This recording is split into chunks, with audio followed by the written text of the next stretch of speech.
1384ခုနှစ်ပြာသူလကွယ်နေ့2023ခုနှစ်ဇန်နဝါရီလ20ရက်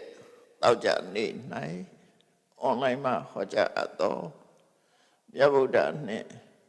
နာလန္ဒတထေကြီးဥပါလိအပိုင်းနှစ်တရားဒေသနာတော်မြတ်စွာဘုရားနှင့်ပါဝါရိကတည်းဥယျာဉ်အတွင်းမှာနာလန္ဒတထေကြီးဥပါလိဆုံတွေ့ပြီးတဲ့အခါမှာအယူဆနဲ့ပတ်သက်ပြီးဆွေးနွေးပြောဆိုဖို့မြတ်စွာဘုရားက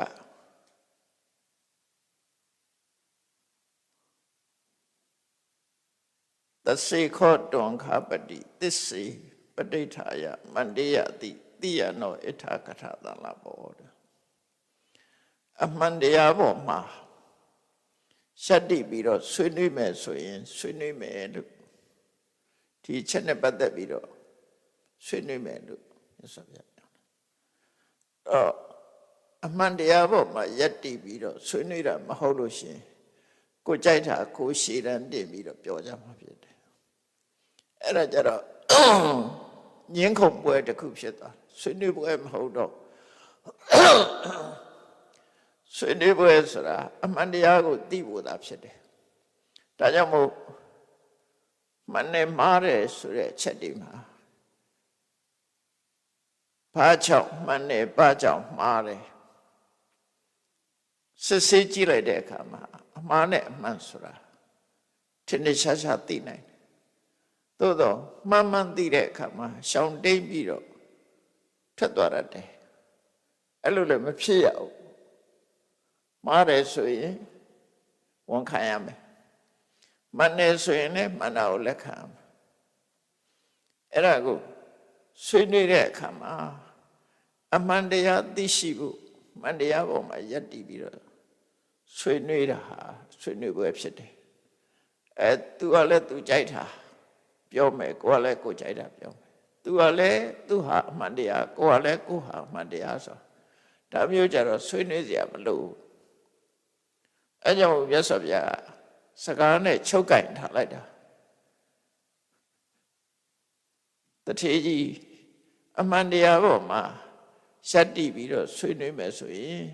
ဆွေးနွေးတာပေါ့လို့ပြောလိုက်တယ်အဲ့ဒီမှာသူကသစ္စေအဟံဗန္တိပဋိဋ္ဌာယမန္တတာမိအမှန်တရားပေါ်မှာယက်တိပြီးတော့ဆွေးနွေးပါမယ်ဆွေးနွေးပွဲဖြစ်ပါစေဝန်ခံချက်ကလေးပေးလိုက်တာသူဟာအမှန်လို့ပြောပြီးမဆွေးနွေးနဲ့နော်ဘယ်ဟာမှားတယ်ဘယ်ဟာမှန်တယ်ဆိုတာမှားမှန်ဆိုတာရှိပြီးသားပဲအဲ့တော့သူဝန်ခံကြတဲ့ရတဲ့အတိုင်းမြတ်စွာဘုရားကစတင်ပြီးတော့ဆွေးနွေးတယ်တန်ခိမိညတိခါပတိဘယ်လိုထင်လဲတဲ့ဘယ်လိုထင်လဲလို့မေးတဲ့စကားကအင်္ဂလိပ်စကားမှာ what is your opinion ဆိုတာနဲ့တူတူပဲမင်းထင်မြင်ယူဆချက်ကဘာလဲကိုထင်မြင်တာကိုပြောလို့ရတယ်ဒီမှာနော်ဖြေလို့ရတယ်မေးခွန်းထုတ်တယ်မြတ်စွာဘုရားဘယ်လိုမေးခွန်းထုတ်တယ်ဆိုကဲငါမေးမယ်ဘယ်လိုထင်လဲနိခန္ဓတယောက်ဟာနိခန္ဓဘာသာချိန်ဘာသာကိုကိုးကွယ်တဲ့နိခန္ဓတယောက်ဟာအပြင်းထန်နေမကောင်းဖြစ်နေတယ်သူယောဂဘာလို့ဆိုရင်ရှေးအေးတောက်ရမှပျောက်တဲ့ယောဂမျိုးတိကျကြောင့်ဖြစ်ပြီးတော့ဖြားနေတဲ့ယောဂနော်ရှေးအေးတောက်ရမှပျောက်တယ်ဒါပေမဲ့လို့သူကအကြီးကျယ်နေမကောင်းနေတာနေမကောင်းတော့နိဂန္ဓရဲ့ဝါဒအရာရှေးအေးတောက်ခွင့်မရှိဘူးဘာကြောင့်မရှိတော့ဆိုရင်ရှေးအေးဆိုတာရေအစိမ်းကိုပြောတာနော်တိတော်ရကလို့တော့ဒီမှာတော့သုံးတယ် တိတော်တဲ့ကပဋိခိတ်တော်ရေခဲတက်တာတဲ့ထဲတာလို့အေးတဲ့ရေအေးမဟုတ်ဘူးရှေ့စိမ့်နော်ကြိုချက်ထားတဲ့ရေမဟုတ်တာကိုပြောတာတိတော်တဲ့ကပဋိခိတ်တော်သူတို့ဘာသာဝါဒရရှေ့အေးမတော့ရဘူးလို့တားမြစ်ထားတယ်ရှေ့နွေးသာတောက်ခွင့်ရှိတယ်ဘာလို့လဲဆိုပဂတိရေကအသက်ရှိနေတယ်ကြိုချက်လိုက်တဲ့အခါကျတော့သိသွားတယ်ဒီလိုဆိုလို့လေနော်သူနိဂန္ဓဝါဒအရာမြူမုံလေးတွေမှာလည်းအသက်ရှိတယ်မီးမှာလည်းအသက်ရှိတယ်ရေမှာလည်းအသက်ရှိတယ်အဲကြောင့်မို့လို့ပါဏာတိပါဒလွတ်ဖို့အတွက်ရှေ့စိမ်းကိုရှေ့အေးကိုအောက်ခွင့်မရှိဘူးတောက်ရင်ပါဏာတိပါဒပြစ်မှုကျူးလွန်ရရောက်တယ်ရှေ့နွေးပဲတော့ကြွချက်ပြီးသားရေကိုပဲတော့မကြွချက်တဲ့အခုကတော့ကျမ်းမာရေးအတွက်ကြွချက်ပြီးတဲ့ရေတော့တာကျမ်းမာရေးမကြွချက်ရတဲ့ရေကိုမတော့ဘူးနိဂန္ဓဝါဒကမကြွမချက်ရတဲ့ပဂတိရေဟာအသက်ရှိတယ်စီဝါရှိတယ်ဒါကြောင့်မို့အဲ့ဒါတောက်လိုက်လို့ရှိရင်တောက်လိုက်ခြင်းအဖြစ်ရှေ့ထဲမှာရှိတဲ့စီဝါပျက်စီးသွားအဲ့တော့ကိုယ်ကတတ်လိုက်တာနဲ့တူတူပဲအဲ့တော့သူ့ယောဂကလည်းရေမကြိုချက်တဲ့ရေစိမ့်ကိုရေအေးကိုတိတ်တောက်ချင်တောက်ချင်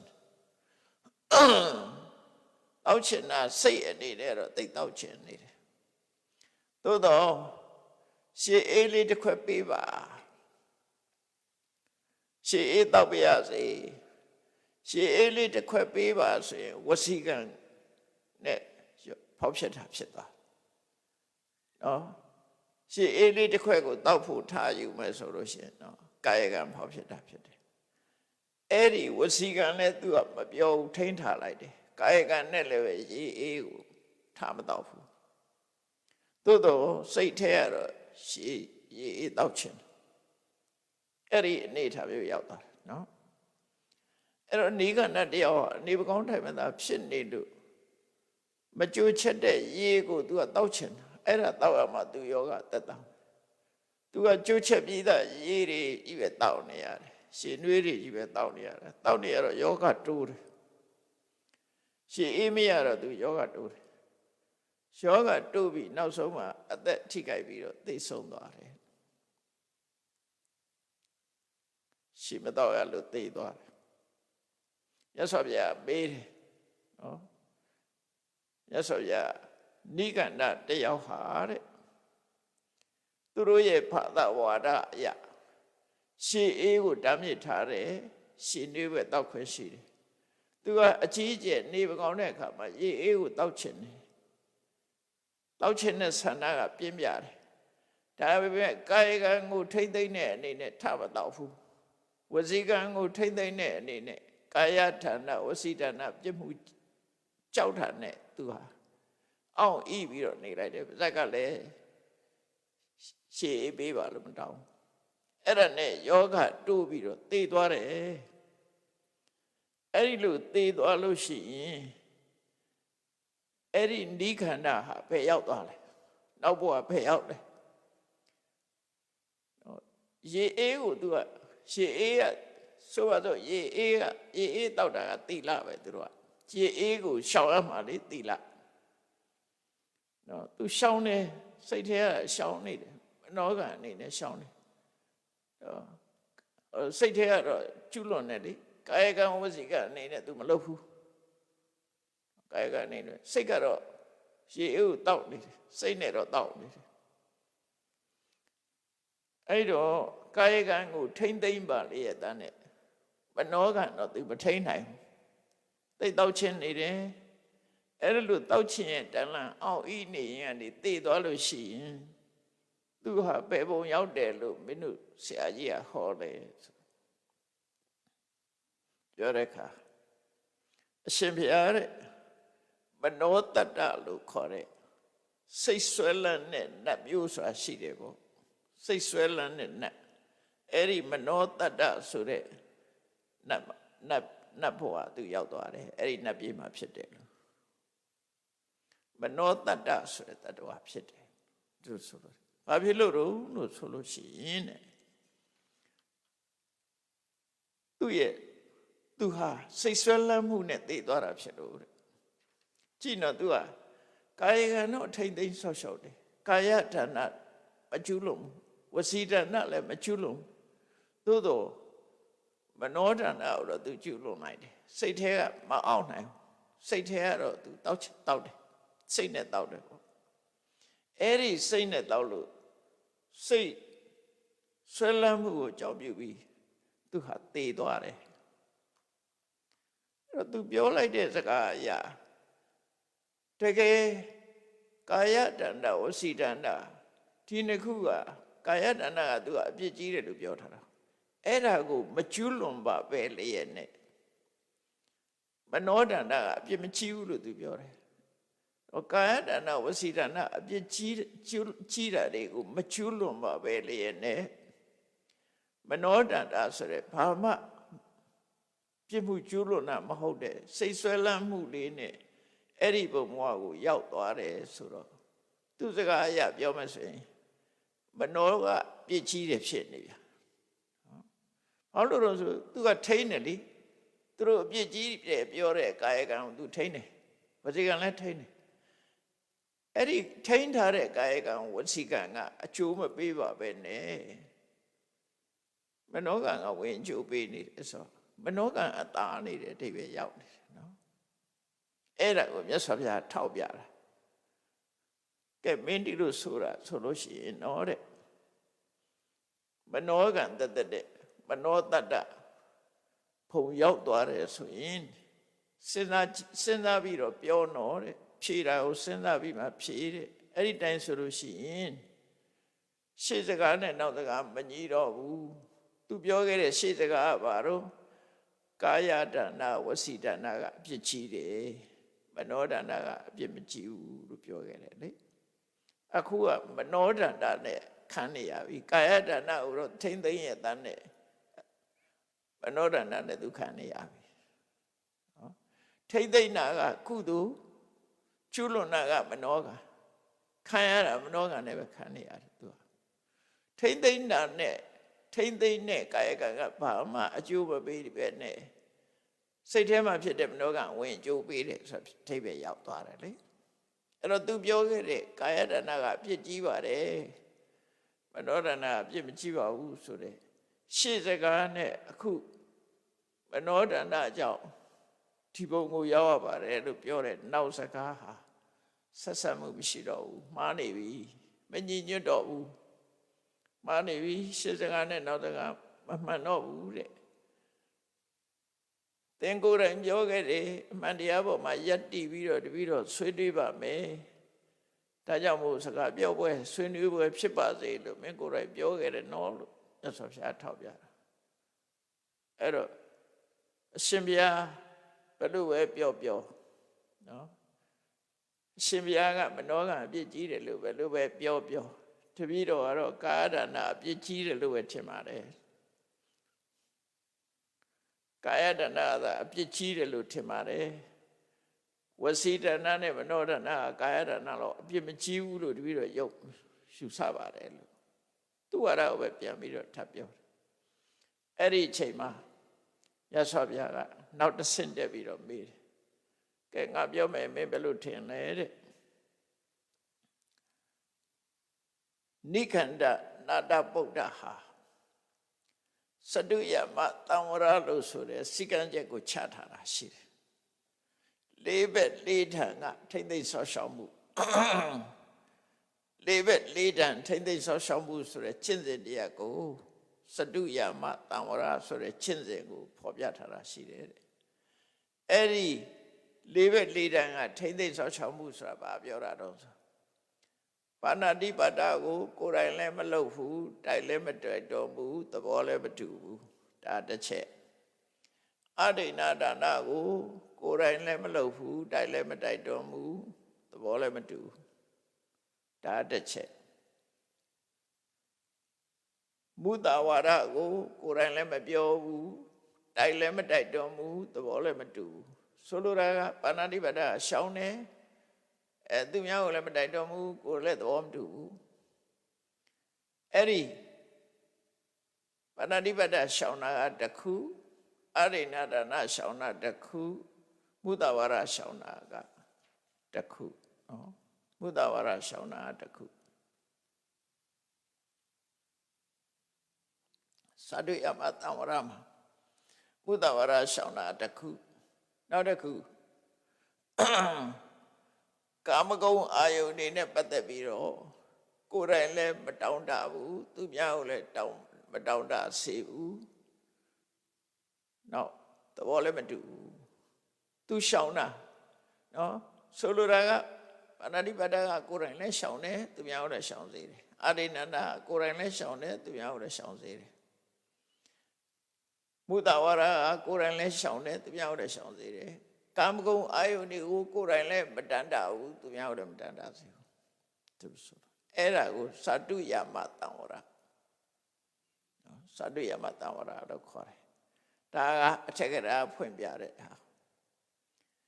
ဒီပါဠိထဲမှာတော့သတ္တုယမသံဝရတံဝုတော်ဆိုပြီးတော့ပါပြတော့သဗ္ဗဝါရိဝါရိတောသဗ္ဗဝါရိယုတ်တော်သဗ္ဗဝါရိဖုသဗ္ဗဝါရိထုတော်သဗ္ဗဝါရိဖုတော်လို့အဲ့လေးမျိုးကိုလည်းပဲသတ္တုယမသံဝရလို့ဆိုကြတယ်အဲ့ဒီလေးချက်ကဘာလို့ဆိုရင်သဗ္ဗဝါရိဝါရိတောဝါရိတခုကရေဝါရိတာတားမြစ်တာမကြိုချက်တဲ့ရေကိုမတော့ဘူးလို့တားမြစ်တာဒါတခုရေစိမ်းကိုမတော့ဘူးလို့တားမြစ်တာတခုသဗ္ဗဝါရိရှုပ်တော်ဆိုတာမကောင်းမှုအဟုသူတွေကရှောင်ရမယ်လို့မိတ်ဆိုတာတခုသဗ္ဗဝါရိထုတော်မကောင်းမှုအကုသိုလ်တွေကနေပြီးတော့တွန်းလှန်ဖယ်ရှားပြရမယ်မကောင်းမှုအကုသိုလ်မှန်သမျှတွန်းလှန်ဖယ်ရှားပြရမယ်ဆိုတာတခုသဗ္ဗဝါရိဖုတော်မကောင်းမှုအကုသိုလ်တွေနဲ့ထိတွေ့မှုမရှိအောင်လုပ်ရမယ်လို့ပြောတာတခုဆိုလိုတာအကုသိုလ်မှန်သမျှရှောင်မကြိုးချက်တဲ့ရေကိုဘယ်တော့မှမတောင်းနဲ့ဒီလေးချက်တားမြစ်ထားတာဒါနိဂန္ဓဝါရမတာဘုရားဘာသာမှာပါဏာတိပါဒဝေရမဏိသိက္ခာပဒသမာရိယမိဆိုရတယ်လို့ပဲနော်ရှေးအေးကိုမတော့ပါဘူးဆိုတာသီလရှေးအေးမတော့တာသီလရေစိမ်းကိုမတော့တာသီလမကောင်းမှုအဟုသူတွေနဲ့မပတ်သက်တာသီလမကောင်းမှုအဟုသူတွေကိုဖျက်ဆီးတာသီလမကောင်းမှုအဟုသူတွေကိုမထိတွေ့အောင်လုပ်တာသီလဒါသူတို့သီလကအဲ့ဒီလိုအကုသိုလ်မှန်သမျှရှောင်ဖို့ဆိုတာပြညတ်ထားပြီးတော့တဲ့သူဟာလမ်းသွားတယ်ရှေ့သွားတယ်နောက်ပြန်သွားတယ်ဆိုပါစို့လမ်းလျှောက်တယ်ပေါ့လမ်းလျှောက်တဲ့အခါမှာများစွာသောပိုးကောင်သေးသေးလေးဟာတက်နေပိုးကောင်သေးသေးလေးတွေကိုတက်နေမိပြီးတော့သူလမ်းလျှောက်တဲ့လမ်းမှာရှိတဲ့ပိုးကောင်တွေကုန်သေးကုန်ပွဲစိတ်တွေနေမိပွဲစိတ်တွေသေး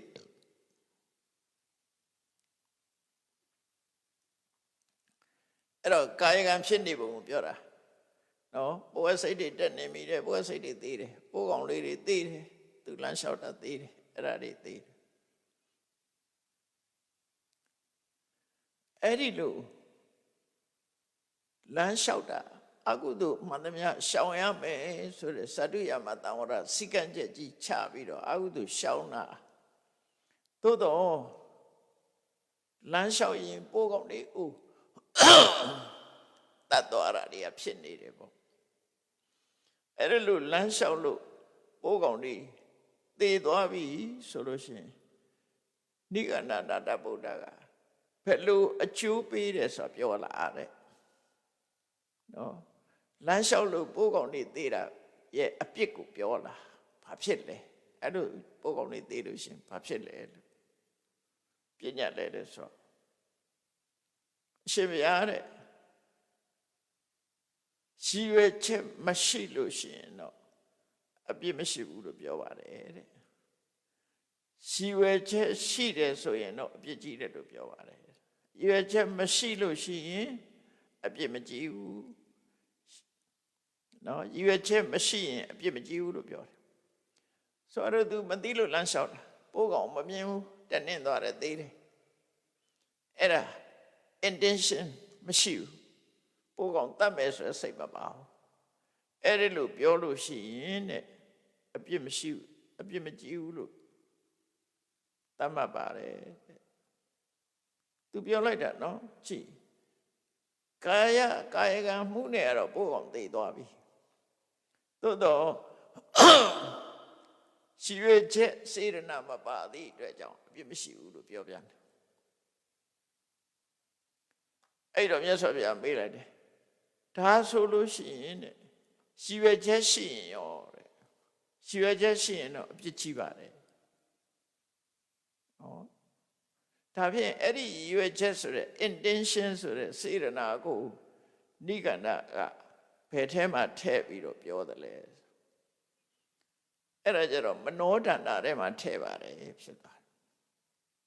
စေရနာဟာမနောဒန္တာထဲမှာပါပါတယ်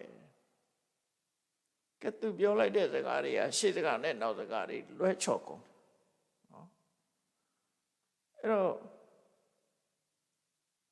စေရနာကိုမနောဒန္တာထဲမှာထည့်တယ်ဆိုတော့ကာယတဏ္ဍကျူးလွန်ပါလျက်တန်နဲ့စေရနာမရှိရင်အပြစ်မရှိဘူးရွယ်ချက်မရှိရင်အပြစ်မရှိဘူးစေရနာပါမှအပြစ်ရှိတယ်ဘုရားဟောတဲ့အတိုင်းဖြစ်သွားပြန်အဲ့ကြတော့သူပြောတော့ကာယကံကအပြစ်ကာယတဏ္ဍအပြစ်ကြီးဆုံးလို့ပြောတယ်ကာယတဏ္ဍနဲ့သူကတတ္တဝါတွေသိသွားပြီဒါပေမဲ့စိတ်စေရနာမပါသည့်အတွက်ကြောင့်အပြစ်မကြီးဘူးလို့ပြောတယ်စိတ်စေရနာပါရင်တော့အပြစ်ကြီးတယ်လို့ပြောတယ်အဲ့ဒါဖြင့်ဒီစေရနာကဘယ်ထဲမှာတော့ဆိုစေရနာမနောကံထဲမှာပါတယ်ဆိုတော့သူစကားရှေ့နောက်ကမညီတော့အဲ့ဒီမှာမြတ်စွာဘုရားထောက်ပြတယ်အေးတေချာစဉ်းစားတော့တဲ့တေချာစဉ်းစားပြီးမှဖြေတော့တခါပြောတဲ့စကားဟာရှေ့စကားနဲ့နောက်စကားနဲ့မကိုက်တော့ဘူးတဲ့ရှေ့စကားပါတော့ကာယတဏ္ဍဟာပြည့်ကြီးဆုံးမှာဝစီတဏ္ဍတို့မနောတဏ္ဍတို့ကတလောက်အပြည့်မကြည့်ပါဘူးသူကရှေ့စကားလို့ပြောတယ်အခုနောက်ပြောတဲ့အခါကျတော့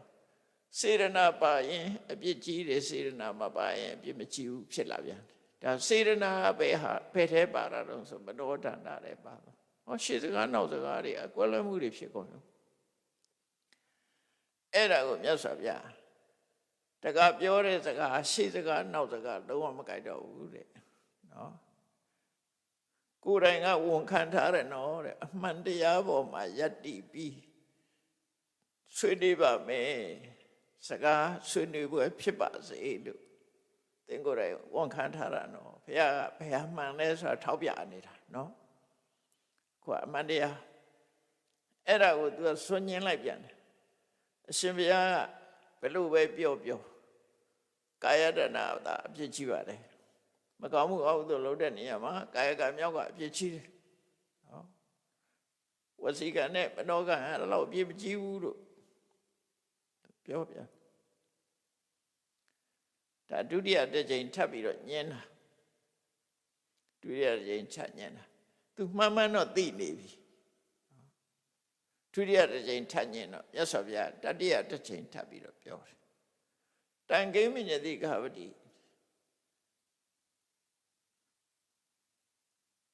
တထေးဘယ်လိုထင်တယ်လဲတဲ့ဒီနာလန္ဒမြို့ကြီးဟာစီကားတဲ့ပြည့်ပြည့်စုံတယ်လူဦးရေလည်းထူထပ်ပြပြတယ်အယောင်ဝယ်တွေကောင်းလို့မြို့ကြီးကစီကားတယ်မြို့သူမြို့သားတွေလည်းများတယ်အဲ့ဒါလို့မဟုတ်လားဆိုဟုတ်ပါတယ်နာလန္ဒမြို့ကြီးကစီကားတယ်လူဦးရေထူထပ်တယ်စီကားတယ်ကဲဘယ်လိုထင်တော့နဲ့ ဒီမှာဓာတ်ကိုမိုးပြီးတော့ဓာတ်ကိုကင်ပြီးတော့နော်တရှည်ကြီးနဲ့တရှည်ကြီးကိုကင်ပြီးတော့ယောက်ျားတစ်ယောက်လူတစ်ယောက်ရောက်လာတယ်သူကဘယ်လိုကျုံသွားတော့ဆိုရင်ငါဟောဒီနာလန္ဒမြို့ကြီးမှာရှိတဲ့သရဝါရီမှန်သမျှတခဏအတွင်းအသားပုံဖြစ်စေရမယ်ဓာကြီးကင်ပြီးတော့သူကတခဏအတွင်းနာလန္ဒမြို့မှာရှိတဲ့တတ္တဝါတွေမှန်သမျှအကုန်လုံးတခဏအတွင်းမှာအသားပုံကြီးဖြစ်အောင်လုပ်မယ်အဲ့လိုကျင်းသွားတယ်ကဲဘယ်လိုထင်တုံးတဲ့အဲ့ဒီလူတယောက်ဟာတခဏလေးအတွင်းမှာနာလန္ဒရှိသမျှတတ္တဝါတွေကိုသူအသားပုံကြီးဖြစ်အောင်လုပ်နိုင်လားမလုပ်နိုင်ဘူးလားမြတ်စွာဘုရားမေးလိုက်တယ်အရှင်ဘုရားတယောက်တည်းမပြောနဲ့10ယောက်လည်းမလုံနိုင်ဘူးလူ20လည်းမလုံနိုင်ဘူးလူ30လည်းမလုံနိုင်ဘူးလူ40လည်းမလုံနိုင်ဘူး50လည်းမလုံနိုင်ဘူးတဲ့ဘာလို့လို့ဆိုနာလန္ဒမြို့ကြီးမှာရှိတဲ့သတ္တဝါတွေကအများကြီးတယ်တခဏအတွင်းမှာအသားပုံကြီးဖြစ်သွားအောင်သူမလုံနိုင်ဘူးတဲ့ဒါနဲ့ခုတ်လို့ရတော့မရဘူးတဲ့ဒါနဲ့ခုတ်ပြီးတော့အကုန်လုံးသတ်ဖို့ဆိုတော့သူမတတ်နိုင်ဘူးတဲ့မဖြစ်နိုင်ဘူးတဲ့အဲ့တော့ဒီတယောက်တည်းဆိုတာမပြောနဲ့10ယောက်တောင်မလုပ်နိုင်ဘူး50တောင်လူ50တောင်တခါနဲ့မလုပ်ဘူးဒီတယောက်တည်းဟာဘယ်မှာတတ်နိုင်ပါမလို့အေးဒါဖြင့်ကောင်းပြီဘလို့ထင်လဲ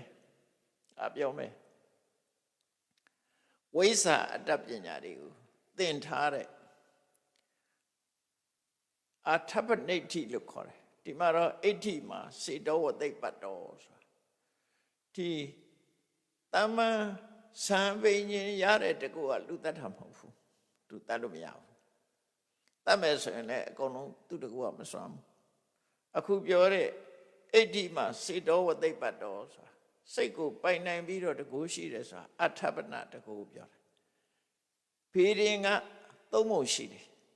ဖေရင်3ပုံကအစပထမတော့ကဖေရင်က4ပုံ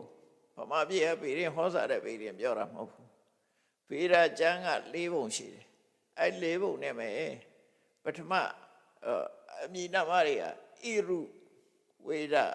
ရှစုဝေဒတာမဝေဒဒါဝေဒကျမ်းနေနောက်4ခုမြောက်ကအထပနဝေဒလို့ခေါ်တယ်ဣရုဝေဒယစုဝေဒတာမဝေဒတို့ကနတ်ပုဆိုတာတွေဖြစ်တယ်အထပနဆိုတာ black up လို့ခေါ်တယ်ပယောဂအတ္တတွေတတ်တယ်လူကိုသိအောင်လုပ်တာပယောဂအတ္တပညာမန္တန်ဆုပ်တဲ့လူသိအောင်လုပ်တယ်ပယောဂအတ္တတွေနဲ့လုပ်တယ်အင်းမြုပ်တယ်နမ်းမြုပ်တယ်နော်အင်းချပြီးတော့တတ်တယ်အဲ့ဒါတွေကအထပနလို့ခေါ်တယ်အခုပြောတဲ့အဲ့ဒီအထပနစွမ်းတကူဝိဇ္ဇာအတ္တမျိုးတတ်ထားတဲ့ပုဂ္ဂိုလ်ဟာတဲ့သူကရောက်လာပြီးတော့ကျိန်းဝါတယ်တဲ့ငါဟာဟောဒီနာလန္ဒမြို့ကြီးကိုငါစိတ်နဲ့တယ်မယ်စိတ်ထဲကနေပြီးတော့ပြာဖြစ်သွားအောင်လုပ်လိုက်မယ်တခဏအတွင်းမှာပြာပုံကြီးဖြစ်သွားမယ်နာလန္ဒမြို့ကြီးကိုတခဏလေးနဲ့ပြချပလိုက်မယ်သူစိတ်နဲ့တယ်မယ်သူစွမ်းတကူနဲ့အလုံးကိုပြဖြစ်အောင်လုပ်မယ်သူကအဲ့လိုကျိန်းဝတယ်တဲ့ကဲတထေးကြီးဘယ်လိုထင်လဲတဲ့အဲ့ဒီအစွမ်းတကူရှိတဲ့အထပနအတ္တပညာတတ်တဲ့ပုဂ္ဂိုလ်ဟာသူ့ရဲ့စိတ်စွမ်းအားနဲ့ဒီနာလန္ဒမြို့ကြီးကိုပြဖြစ်အောင်လုပ်နိုင်သလားလုပ်နိုင်လားဆို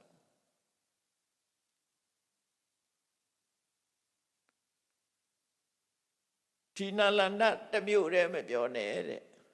အဲ့ဒီလိုအစွမ်းတတ္တိရှိတဲ့ဝိဇ္ဇာတတ်ပညာတတ်တဲ့ပုဂ္ဂိုလ်ဟာ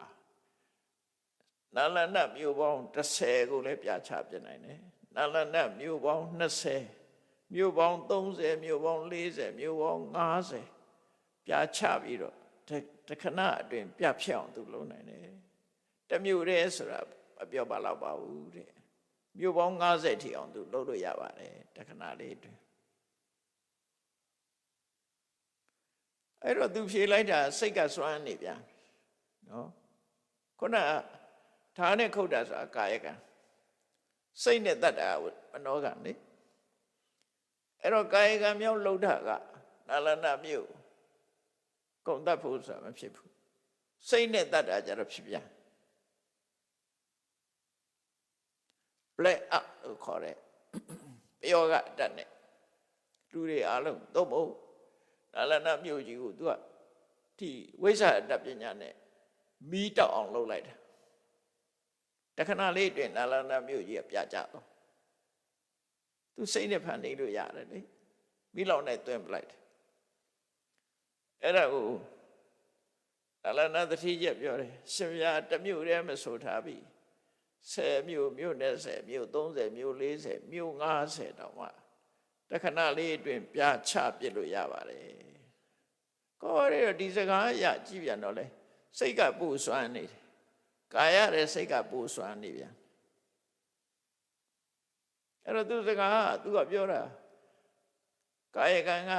ကာယတဏအပူပြစ်ကြီးပါတယ်လို့ပြောတယ်အခုသူပြောတဲ့ထောက်ခံချက်တွေကြတော့မနောတဏအပူပြီးတော့စွမ်းနေပြန်ရောတော့ရှစ်စကားနောက်စကားမညီတော့အဲ့ဒါကိုရသော်ပြထောက်စဉ်းစားပြောတော့တဲ့စဉ်းစားပြီးတော့ဖြေတယ်သင်ပြောတဲ့စကားရှေ့စကားနဲ့နောက်စကားလွဲချော်နေတယ်တဲ့ရှေ့စကားနဲ့နောက်စကားမဆက်ဆက်မိတော့ဘူးတဲ့သင်ကိုယ်တိုင်လည်းဝန်ခံချက်ပေးခဲ့တယ်တဲ့အမှန်တရားပေါ်မှာယက်တည်ပြီးတော့ဆွေးနွေးပါမယ်တပည့်တော်တို့ဆွေးနွေးပဲဖြစ်ပါစေလို့ပြောတယ်အဲ့တော့လည်းသူကစွန့်ညင်းမြန်တဲ့ဒီတတ်တဲ့အချက်အရှင်ဘုရားဘယ်လိုပဲပြောကာယဒနာအပြစ်ကြီးဆုံးပါတဲ့ကာယဒနာလို့ဝစီဒနာမနောဒနာတွေအပြစ်မကြီးပါဘူးတတိယအကျိတ်ညင်းမြန်တယ်ညင်းတော့မြတ်စွာဘုရားကနောက်တစ်ခွက်ထပ်ပြောဗျာကဲငါပြောမယ်တဲ့တထေးဘယ်လိုထင်တော့လဲသူတန်တေဓနိကိရိညာကာလိင်္ဂရိညာမစ္ဆာရိညာမတ္တင်္ဂရိညာဖူတံဒီသမိုင်းရောက်နဲ့ပြောတာအဲ့ဒါဓန္တကိမြို့ကြီးတစ်ခုလုံးဟာတောအုပ်ကြီးဖြစ်သွားတယ်ဆိုတာကြားဘူးလားတဲ့ကာလိင်္ဂမြို့ကြီးတစ်ခုလုံးဟာတောအုပ်ကြီးဖြစ်သွားတယ်ဆိုတာကြားဘူးလားတဲ့မစ္ဆာတိုင်းကြီးတစ်ခုလုံးဟာတောအုပ်ကြီးဖြစ်သွားတယ်ဆိုတာကြားဘူးလားတဲ့မတင်္ဂဆိုတဲ့တိုင်းပြည်ကြီးတစ်ခုလုံးဟာတောအုပ်ကြီးဖြစ်သွားတယ်ဆိုတာကြားဘူးလားတပည့်ကြောင့်မှရှိတယ်နော်အခုကပြောကြတဲ့သမိုင်းတွေထဲမှာတော့ဘာတော့ဆိုအတ္တလန်တိတ်စီတီဆိုပင်လေရေအောက်ရောက်သွားတယ်ဆိုအတ္တလန်တိတ်စီတီအတ္တလန်တိတ်ကျော်ကြီးဟာပင်လေအောက်ရောက်သွားတယ်လို့ပြောတယ်အဲ့တော့အိန္ဒိယနိုင်ငံမှာလည်းသမိုင်းကြောင်းရှိတယ်ဓန္တကိဆိုတဲ့မြို့ကြီးဟာတောဖြစ်သွားတယ်နှုတ်ကလူဦးရေထူထပ်ပြီးအလွန်စီကားတဲ့မြို့ကြီးကတောဖြစ်သွားချက်ချင်းတောဖြစ်သွားထို့တူပဲကာလိင်္ဂဆိုတဲ့တိုင်းပြည်ကြီးကလည်းတိုင်းပြည်လုံးပျောက်သွားပြီးတော့တောအုပ်ကြီးဖြစ်သွားတယ်မစ္ဆာတိုင်းဆိုတာလည်းတောအုပ်ကြီးဖြစ်သွားတယ်မတင်္ဂဆိုတဲ့တိုင်းကလည်းတောအုပ်ကြီးဖြစ်ပြီးတော့တကယ်ကိုလူသူမရှိတဲ့တောကြီးမြင်မဲ့ရောက်သွားတယ်ဒါကတော့သမိုင်းကြာရှည်လူဖြစ်သွားတာတွေရှိတယ်လေဒီအဲ့ဒါတွေကလည်းသူတို့သမိုင်းရှိတယ်ဘာကြောင့်ဒီမျိုးကပြတ်သွားလဲပမာရဆိုရင်မှကြည့်လိုက်ဖိသနုမျိုးဆိုတာပန်ထွားဘယမအုပ်ဆိုလာတဲ့ဖိသနုမျိုးဘာကြောင့်ပြတ်သွားလဲပြတ်သွားတယ်ဆိုတာရှိတယ်အကြောင်းနော်သမိုင်းကြောင်းနေကြည့်မယ်ဆိုဖြူတကောင် ပြုလူမျိုးတွေအုပ်စိုးခဲ့တဲ့တကောင်ပြတ်သွားပြီဟန်လင်းမြို့ပြတ်သွားတယ်တခြားမြို့တွေလည်းပြတ်သွားတယ်အခုတခါကစာရိတ်ထဲမှာဖတ်ရတယ်အေယဝတီတိုင်းကအင်္ဂပူဆိုတဲ့မြို့နားမှာတောအုပ်ကြီးတယ်မှာမြို့ကြီးတစ်ခုရှိတယ်တောအုပ်ကြီးဖြစ်နေမြို့ကြီးတစ်ခုရှိတယ်အဲ့မြို့ကြီးတစ်ပြက်နေတောဖြစ်သွားတောဖြစ်သွားတဲ့မြို့တွေကအများကြီးရှိပါတယ်တခါလေကြည့်ပဲဆိုလို့ဒီနားနေမယ်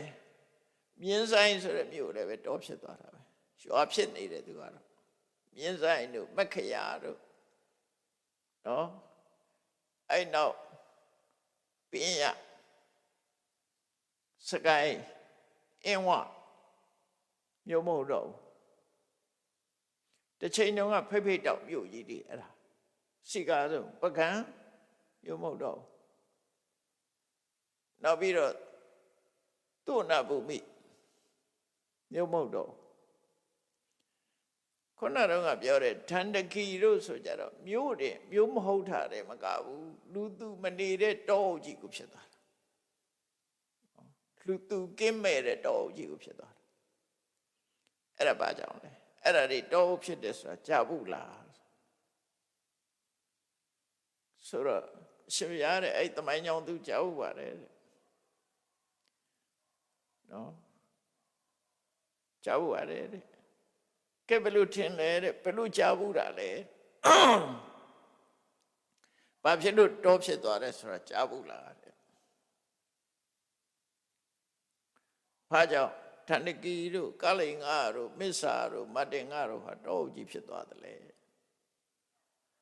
တပီတော့ကြားဘူးတဲ့သမိုင်းကြောင့်ပြောမယ်ဆိုလို့ရှိရင်တဲ့ရသေးတွေကစိတ်ဆိုးလို့ရသေးတွေရဲ့စိတ်နဲ့ချိန်ဆလိုက်လို့သို့မဟုတ်ပြစ်မှားလိုက်လို့ထန်တကီကြီးမြို့ကြီးပြက်ပြီးတောဖြစ်သွားတာကာလိန်ကလည်းမြို့ပြက်ပြီးတောဖြစ်သွားတယ်မစ္ဆာကလည်းမြို့ပြက်ပြီးတော့တောဖြစ်သွားတယ်မတင်ကလည်းမြို့ပြက်ပြီးတော့တောဖြစ်သွားတယ်ရသေးတွေစိတ်ဆိုးလို့ရသေးတွေကချိန်စာတိုက်လိုက်လို့ဒါသူတို့သမိုင်းကြောင့်ပြောတာနော်ရသေးတွေကချိန်စာတိုက်လိုက်လို့အဲ့ဒါတောဖြစ်သွားတာအဲ့ဒီမှာမြတ်စွာဘုရားပြောပြတာစဉ်းစားပြောနော်တဲ့သေချာစဉ်းစားပြောရှေ့စကားနဲ့နောက်စကားမစမ်းမိတော့ဘူးတဲ့စိတ်နဲ့ဖြည့်စည်းတာနဲ့မြို့ကြီးတွေပြည့်စည်သွားတယ်ဆိုတာခုနကာယကံကအပြစ်ကြီးတယ်လို့ဆိုတယ်အခုကျတော့မနောကံအပြစ်ကြီးနေတယ်ဖြတ်နိုင်တဲ့စွမ်းအားကစိတ်ကပိုကြီးမားနေတယ်ဖြည့်စည်းတဲ့စွမ်းအားတောင်စိတ်ကပိုကြီးမားနေတယ်ကာယနဲ့ဖြည့်စည်းတာမကြီးမားဘူးစိတ်နဲ့ဖြည့်စည်းတာကြီးမားတယ်သင်ကိုယ်တိုင်ဂရုပေးခဲ့တယ်နော်တဲ့အမှန်တရားပေါ်မှာယက်တည်ပြီးတော့ဆွေးနွေးပါမယ်ဒါကြောင့်ဒီစကားဖြစ်ပါစေလို့ဆွေးနွေးပဲဖြစ်ပါစေလို့သင်ကိုယ်တိုင်ပြောခဲ့တာတဲ့အဲ့ဒီလိုလေးကမြောက်ပြောလိုက်တဲ့အခါမှာဥပလိလာလန္ဒတထေကြီးဥပလိကအရှင်ဘုရားတဲ့အရှင်ဘုရားထောက်ပြတဲ့ပထမအကြောင်းပြချက်နဲ့ပဲတပည့်တော်ဟာကျင့်တတ်သွားတယ်အရှင်ဘုရားစကားမှန်တဲ့ဆိုတာတပည့်တော်သိသွားတယ်နော်ပထမစကားဆိုတာပထမဆုံးစကားဆိုတာခေါနာနိဂန္ဓတယောက်ဟာ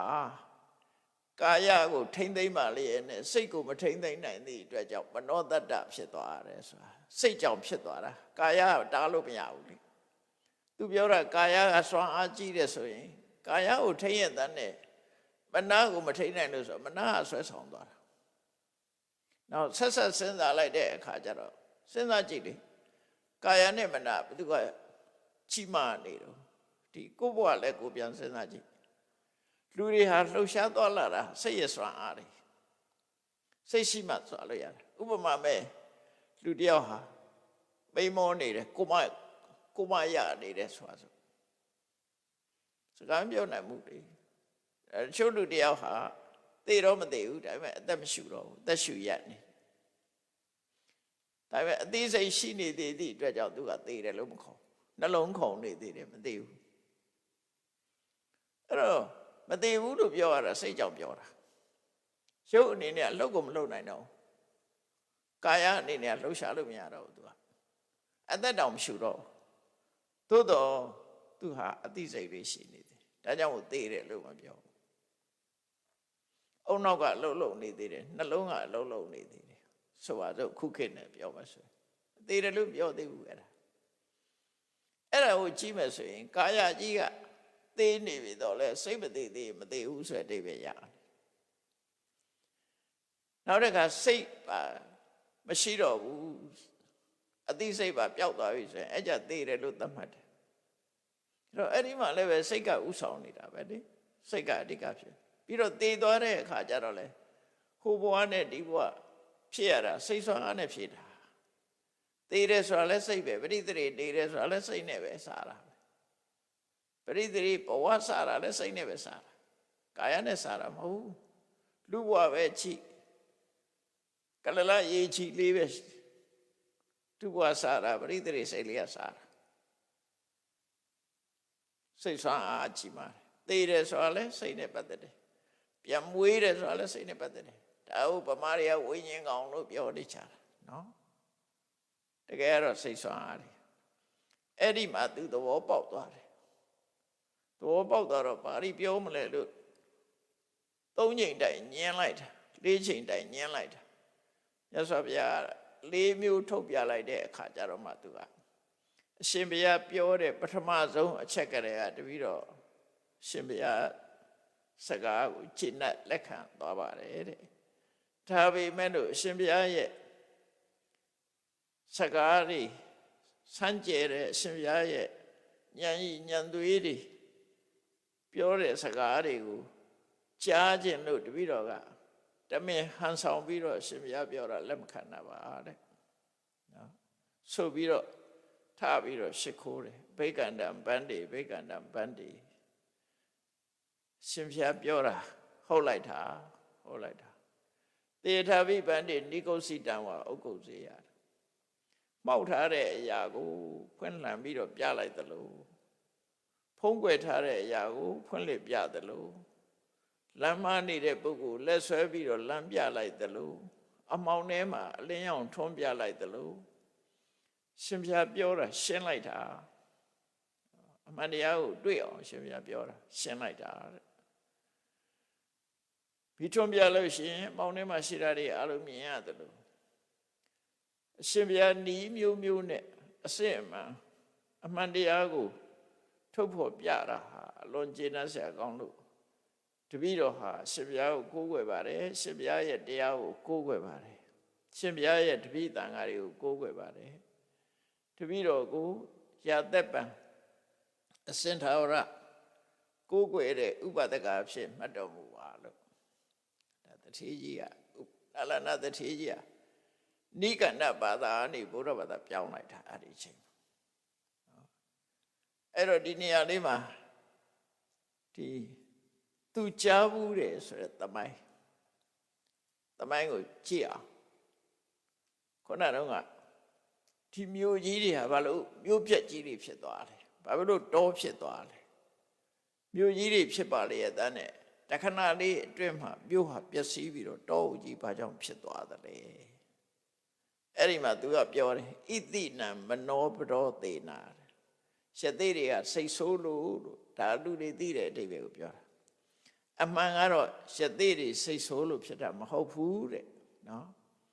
စိတ်ဆိုးလို့ဖြစ်တာမဟုတ်ဘူးအဲ့ဒီတိုင်းပြည်အုပ်ချုပ်တဲ့မင်းနဲ့တိုင်းသူပြည်သားတွေရဲ့အလွဲအမှားချောင်အဲ့ဒီမျိုးချီးတွေမှာရှိတဲ့နတ်တွေကရှသေတွေကိုကြီးညိုတဲ့နတ်တွေကနေပြီးတော့ပြပူမျိုးရွာပြီးတော့ပြပူမိုးရွာချပြီးတော့မြို့ပြောက်လုပ်လိုက်တာအဲ့တော့နတ်တွေရဲ့ချိန်စာမိတယ်နတ်တွေကလှုပ်လိုက်တာလို့ဆိုလို့တယ်အဲ့တော့နတ်ဆိုတာလုံနိုင်စွမ်းရှိတယ်ဖြတ်စီးပြစ်တတ်တယ်အဲ့ဒါကြောင့်အဲ့ဒီသမိုင်းကြောင့်ကိုကြတော့အထက်ကရာကနေပြန်ပြီးတော့ဖော်ထုတ်ပြထားတယ်စိတ်ဝင်စားစရာကောင်းလို့နားထောင်ကြည့်အောင် ထန္ဒကိဆိုတဲ့မြို့ကြီးဟာဘယ်လိုလုပ်တော့ဖြစ်သွားလဲနော်တစ်ချိန်တုန်းကကာလိန်ကတိုင်းမှာကာလိန်ကတိုင်းဂေါဒဝရီဆိုတဲ့မြစ်ကြီးရှိတယ်ဂေါဒဝရီမြစ်ကမ်းဘေးမှာထန္ဒကိဘုရင်ကြီးရဲ့ကုံဘပူရာဆိုတဲ့မြို့ကြီးရှိတယ်တဲ့ထန္ဒကိမင်းရဲ့ကုံဘပူရာဆိုတဲ့မြို့ရှိတယ်အဲ့ဒီမြို့ကြီးကိုအမိပြုပြီးတော့ဒီကိတဝိဆာဆိုတဲ့ယသိတစ်ပါးဟာဘုရင်ရဲ့ဥယျာဉ်ထဲမှာတပါးရဲ့အေးစစ်စစ်လာနေတယ်တရပင်ကဆိုတဲ့ဆက်ရှိတယ်အဲ့တရပင်ကဆိုတာဘုရားလောင်းယသိကြီးယသိဆရာကြီးသူ့ရဲ့အဟောပြောလိမ္မာပဏ္ဏမှုကြောင့်သူ့နောက်လိုက်ပြီးတော့ယသိဝတ်တဲ့လူတွေကတိန်ချီတန်းချီရှိတယ်အဲ့တော့ပရိသတ်တွေကလွန်များတဲ့တော်ထဲမှာအဲ့ဒီထဲမှာသူ့ရဲ့တပည့်ကြီးတစ်ပါးကပရိသတ်တွေများလွန်အားကြီးလို့အေးစစ်စစ်တယောက်တည်းနေခြင်းလို့ထန္ဒကိမင်းကြီးရဲ့ကုံဘပူရမြို့ကိုမှီပြုပြီးတော့ဘုရင်ရဲ့ဥယျာဉ်ထဲမှာတစ်ပါးတဲ့လာနေတာအဲ့ယသိကခိတဝိဆာယသိတဲ့အဲ့ဒီကိတဝိဆယသိဟာသူကစပင်ကလည်းဘယ်တော့မှဖီးတာပြူတာမရှိဘူးစံကြေထုံးထားတယ်စပင်ကလည်းရှုပ်ပွားနှခမ်းမွေးလည်းမရိပ်ဘူးမုတ်စိတ်မွေးလည်းမရိပ်ဘူးအဲ့တော့မုတ်စိတ်မွေးကြီးကရှည်ပြီးတော့ဗိုက်ထီအောင်ဖုံးတယ်မြင်အောင်ပြောရမယ်ဆိုနော်နှခမ်းမွေးကလည်းမျက်နှာဖုံးလို့ပဲစပင်ကြီးကလည်းဖားရချထားသေးတယ်အဲ့တော့သူမျက်နှာပေါ်ဖို့တော်တော်ခက်တယ်ပိန်ကလည်းပိန်သေးတယ်ကြည့်လိုက်လို့ရှိရင်လူယုံမပေါက်ဘူးလို့ပြောသူ့အတိုင်းထားလိုက်တာစပင်ကလည်းမဖိတ်မဘူးအဲ့ဒါကိုတေးဥဖို့ပြီးတော့ရေးထားတာမျိုးတဲ့ပို့ပြီးတော့ဥပုံညာစာကျိုးတယ်ဆိုသေးတယ်သူကနော်ကိုယ့်ကိုပုံဖော်ကြည့်ဆိုရင်တွေကလည်းထုတပြည့်ကြီးဖြစ်နေတယ်နှခမ်းမွေးရလည်းပဲမျက်နှာဖုံးလို့မတတ်မုတ်စိတ်မွေးရလည်းအောက်တွဲကြတာဘိုက်ဖုံးလို့မတတ်တခါမှရိတ်တာတတ်ရတာလောက်တာမဟုတ်ဘူးအကုန်လုံးအမွေးတွေကရှည်ခြင်းတိုင်းရှည်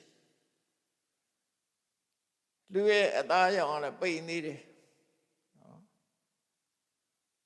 အဲ့ဒီလိုပုံစံနဲ့သို့တော့သူကတာမန်ရဲ့သိမဟုတ်ဘူးဇံပိညင်နေရတယ်တကူရှိတယ်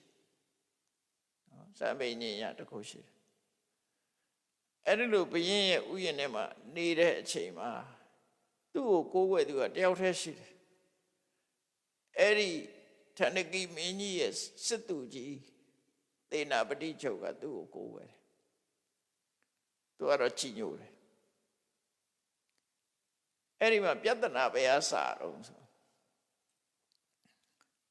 ရှေးခေတ်ကပြည်တန်းစာဆိုတာယာဓုပေးထားတာ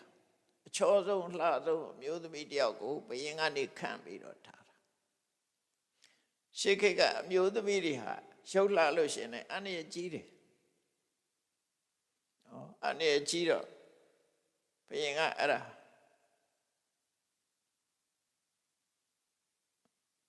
ပြည်တန်းစာအဖြစ်ခံထားတာတနေ့ကျတော့ तू ကပြည်တန်းစာဆိုတာသူတို့ကဘုရင်ကခံထားတဲ့ပြည်တန်းစာဆိုတာခုံရှိသေးရှိသူတို့နေတဲ့အဆောက်အအုံကလည်းကြီးမားတယ်သူ့ရဲ့အချမ်းရနေရလည်းအများကြီးပဲရှိတယ်ပြုသမီးချမ်းရနေတယ်သွားလာလှုပ်ရှားတဲ့အခါမှာလည်းပဲအချမ်းရအတိုင်းဝိုင်းနဲ့သွားတာသူကတရက်ကြတော့မြို့ထဲမှာယထာတွေစီးပြီးတော့အမျိုးသမီးတွေလှပိတ်ချောပိတ်ဆိုတဲ့သူ့ရဲ့ရံရွေတော့အမျိုးသမီးတွေနဲ့ခြံရံပြီးတော့မြို့ထဲမှာရှိုးပြပြီးတော့သွားတာဘုရင်ကြီးကမြင်တော့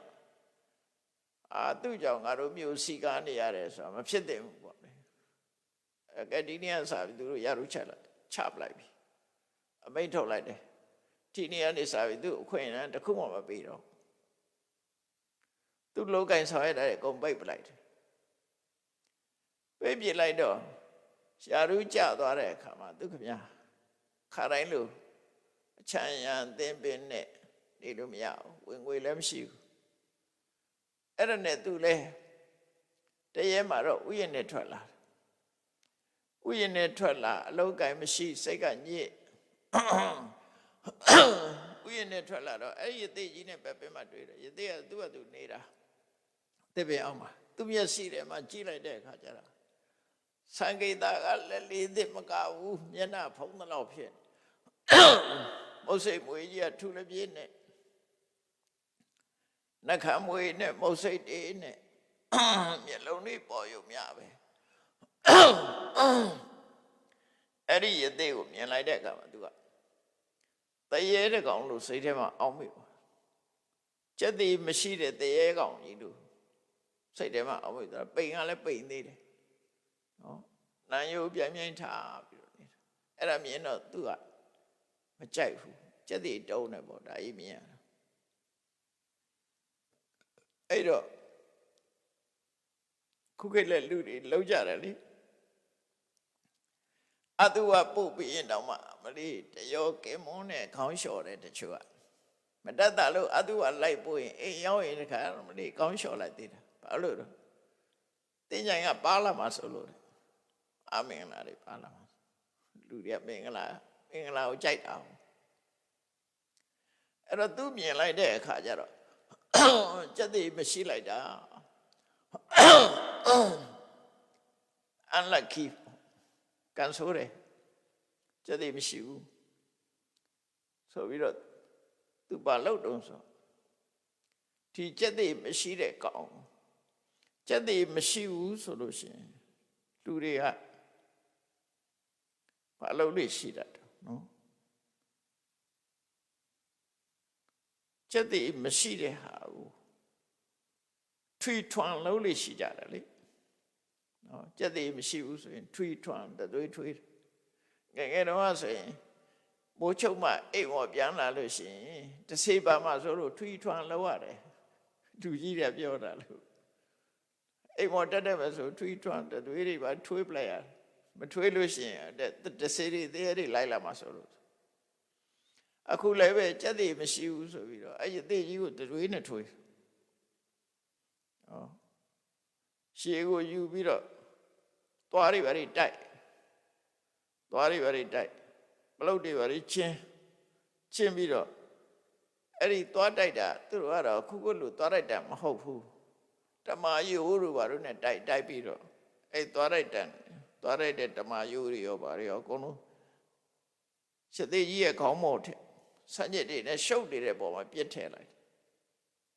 တယ်သူအေးကလည်းထွေးလိုက်သေးတယ်သူတွားတိုက်ထားတဲ့ဓမ္မယိုးကြီးကလည်းအဲ့ပေါ်သူလေးထွေးအဲ့တော့ချက်တီတုံးတာပျောက်ဖို့ဆိုပြီးတော့ရေရလောက်တာပေါ့နော်ရေရလောက်တာပေါ့ဒါ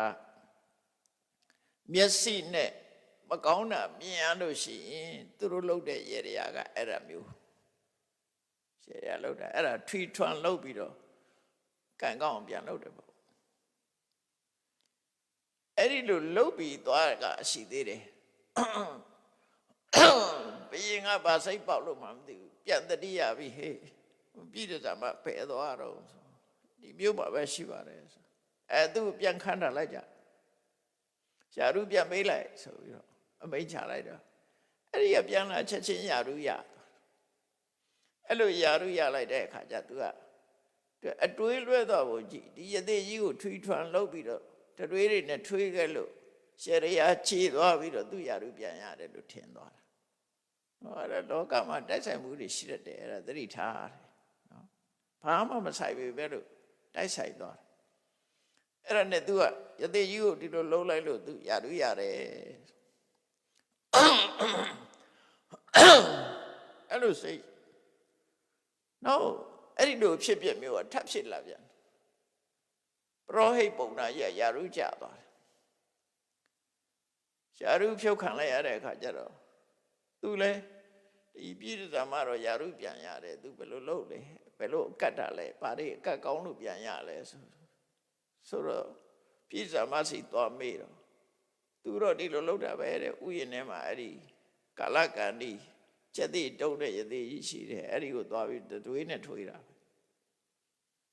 အဲ့လိုယာရုပြန်ရတယ်လို့သူပြောတာသူယုံကြည်ချက်နဲ့ပြောတာပဲအဲ့ဒါနဲ့ပရောဟိတ်ကြီးကလည်းဟာဒါတော့ဖြေရပြီဆိုရေတွေကသွားချေ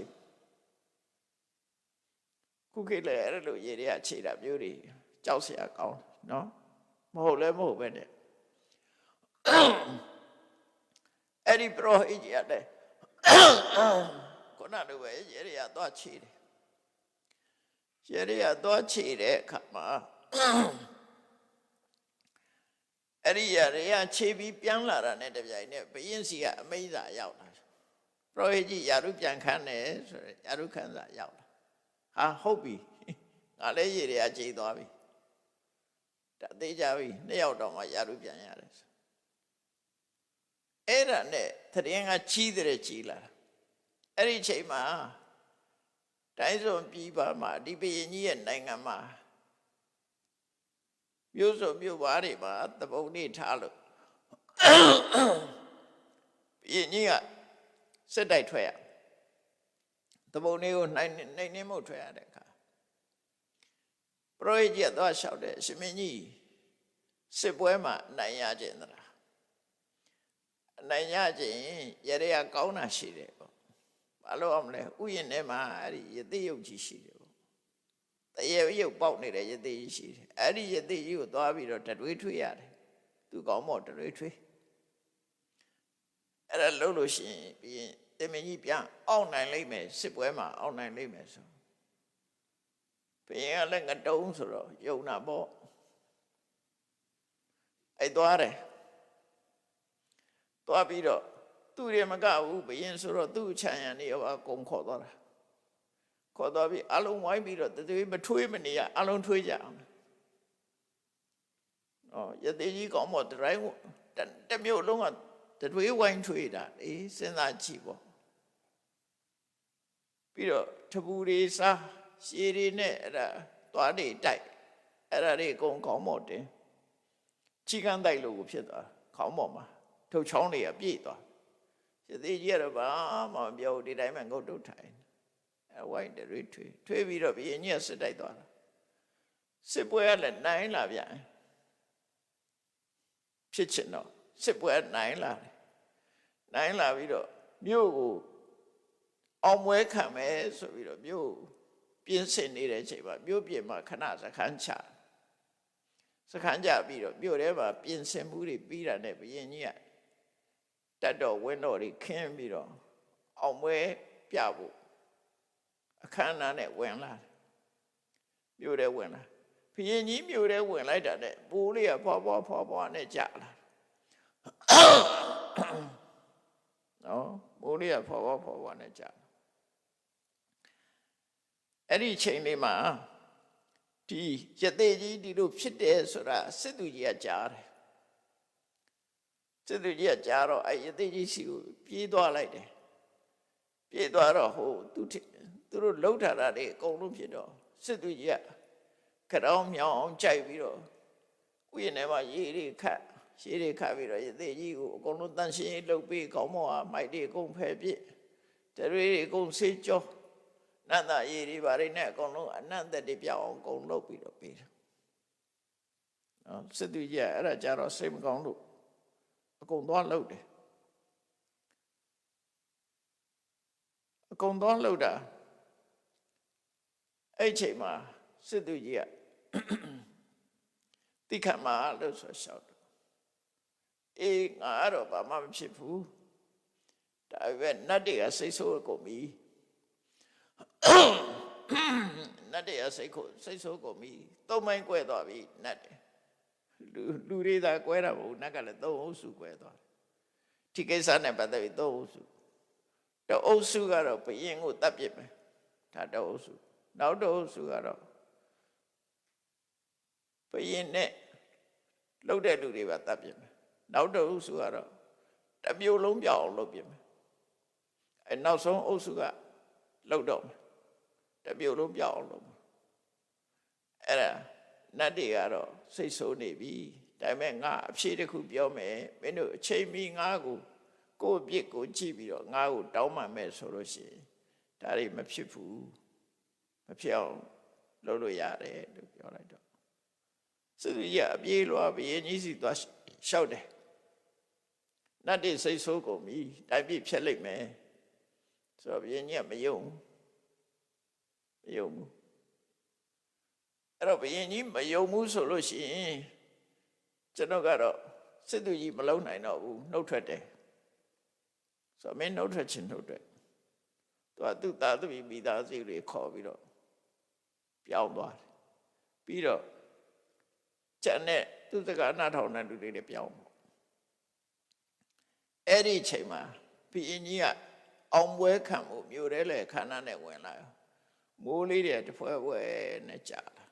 တမျိုးလုံးကိုအေးချမ်းလို့လူတွေထင်တာငါတို့ဘုရင်ကြီးအောင်ပွဲရလားကြည်တဲ့မိုးတော်ရွာလာရှင်းနဲ့နေကြတာသိမကြဘူးမိုးဖွဲလေးတွေရွာပြီးတော့မိုးလေးရွာချပြီးတဲ့အခါပါလာတော့ကောင်းကင်ကပန်းနေကြလာမြက်လေးပန်းနေရွာချလိုက်တာဟာဟုတ်ပြီရှယ်ရသိကောင်းတာပဲကြည်တဲ့ကောင်းကင်ကတော့ပန်းနေကြလာတယ်ပြောလိုက်ကြတာလူတွေကနော်သိမကြဘူးပန်းနေကြပြီးတဲ့နောက်မှာစက်တိုက်ဆိုသလိုပဲငါမှုစီလေးတွေတို့ပဲစီလေးတွေတို့နော်ရှေးတုန်းကအခုခေတ်လူတွေပြောရတာခက်တယ်ခုခေတ်လူတွေကစက်ကူပဲပြင်မှုတော့တာဟုတ်တော့မလားထင်းငါစီလေးတွေရှေးတုန်းကတော့တပည့်တို့တပူးတို့ငါမှုတို့တမတ်တို့ရှိတယ်လေတကြက်တို့အဲ့ဒါလေးတွေကကောင်းကင်နေကြာလာလူတွေကဟာထို့ပြီးရင်ကြီးပုံကန်နေကြည်လားကြာလာပြီကြက်ပြားစိလေးတွေပါကြာလာတော့လူတွေထွက်ကောက်ကြဒီပိုက်ဆံသေးပွဲမလို့ခြင်းတဲ့လူတွေကမထွက်သေးဘူးအဲ့ဒါလူတွေအိမ်ကထွက်အောင်လုပ်တာအဲ့ဒါပါဆွဲလုပ်တာနောက်ကြတော့ဘာတွေလုပ်တော့ဆိုလက်ဆွဲလှလှလေးတွေလက်စွပ်ကွင်းလှလှလေးတွေနော်လီဆွဲလေးတွေလှလှလေးတွေလူတွေဝတ်ဆင်နဲ့အဝတ်တန်းစာလှလှလေးတွေကကောင်းကင်နေကြာလာအဲ့ကြတော့လူခုံအပြင်ထွက်ပြီးတော့ကောက်ကြတာယူကြတာအဲ့ဒီလူလည်းဖြစ်ပြီးတော့လူတွေလည်းအကုန်ထွက်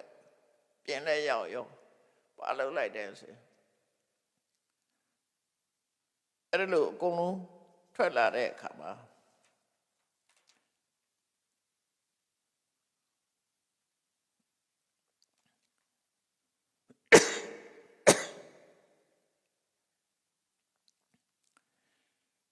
လူတွေထွက်ပြီးတော့လောဘဇောနဲ့ရှူးနေကြတဲ့အချိန်လေးမှာဘာဖြစ်လာတော့ဆိုတော့သူတို့ရဲ့အကုသိုလ်ကြောင့်မို့လို့ပြဘူးမိုးရွာချလာဟေးပြီပြဘူးမျိုးတွေရွာချလာတဖြည်းဖြည်းနဲ့ပို့ပြီးတော့များလာလက်နဲ့မိုးတွေရွာတယ်တစ်ဖက်သွားရှိတဲ့လက်နဲ့နှစ်ဖက်သွားရှိတဲ့လက်နဲ့မျိုးစုံအဲ့ဒီဓာတ်တွေကလူတွေရဲ့အသားတွေကိုခုတ်ဖြတ်ပြီးတော့အပေါ်ကနေကြာလာတယ်နောက်တစ်ခါမီးကြီးမိုးတွေရွာချတယ်ရဲကနေလူထီရင်တစ်ခါတည်းပူအကုန်လောင်းနောက်ကြတော့အိမ်တို့ကြောင်းတို့လောက်ရှိတဲ့တောင်ကြောက်တုံးကြီးတွေကြာလာအဲ့ဒါတွေကြာလာပြီးတော့လက်သီးစုပ်လောက်ကနောက်တစ်ခါကြာလာတယ်ကြာလာပြီးတော့နောက်ဆုံးကြတော့သဲမှုန်မွားလေးတွေကြာလာသဲမှုန်မွားလေးတွေကတဖြည်းဖြည်းနဲ့ကြာလိုက်တာအတောင်80လောက်ထိအောင်အနက်ရှိသွားတယ်တဖြည်းဖြည်းမြုပ်ပလိုက်တာမှန်နော်မြုပ်ပလိုက်တာအဆောက်အဦတွေပါမြုပ်သွားအကုန်လုံးဘယ်မှလည်းပြေးထွက်เสียမရှိတော့တဖြည်းဖြည်းနဲ့လက်နဲ့မိုးတွေနဲ့ရွာချလိုက်တဲ့ကြတဲ့လူတွေပြေးလို့မရတော့ဘူးအကုန်လုံးကြောက်ခဲမိုးတွေနဲ့ဖိပြီးတဲ့အခါကျပြဘူးမျိုးရွာတယ်နောက်တစ်ခါပြသဲနုလေးတွေအကုန်လုံးရွာလိုက်တယ်ရွာလိုက်တဲ့အခါမှာတမျိုးလုံးဟာမြေကြီးအောင်ရောက်သွားသဲပုံကြီးအောင်ရောက်သွား အဲ့ဒါအိန္ဒိယမှာတစ်ခါတော့က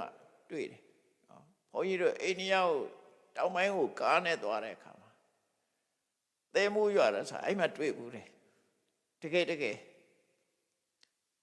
အဲ့ဒီရှေ့ကိုကမောင်းလို့မရအောင်မှန်တွေကိုသဲတွေကဖြက်နဲ့လာမှန်နော်ကားကိုရပ်ထားလိုက်တဲ့အခါကျတော့ပေါ်ကသဲတွေကတဖြည်းဖြည်းကြီးလာများလာ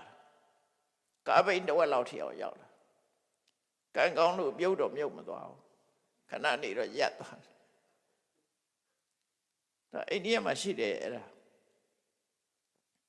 သဲမိုးဆိုတဲ့လေးတွေနဲ့ပါလာတယ်မုန်တိုင်းတိုက်တဲ့အခါမှာသဲတွေပါလာတာအဲ့ဒါမျိုးရွာချလိုက်တဲ့အခါကျတော့အကုန်လုံးမြုပ်သွားတယ်အဲ့ဒီပွဲမှာဒုထ3ယောက်ပဲရှိတယ်တဲ့စစ်သူကြီးရဲ့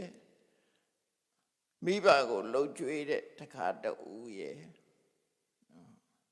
သူတို့ဟာရာမတဲ့မိဘကိုလှုပ်ကြွေးတဲ့ရာမဆိုတဲ့လူနောက်ပြီးတော့ခိတဝိဆာရသေးကြီးသူကဥယျာဉ်ထဲမှာရှိတယ်သူထွက်မပြေဘူးအဲ့ဒီလွတ်သွားတာ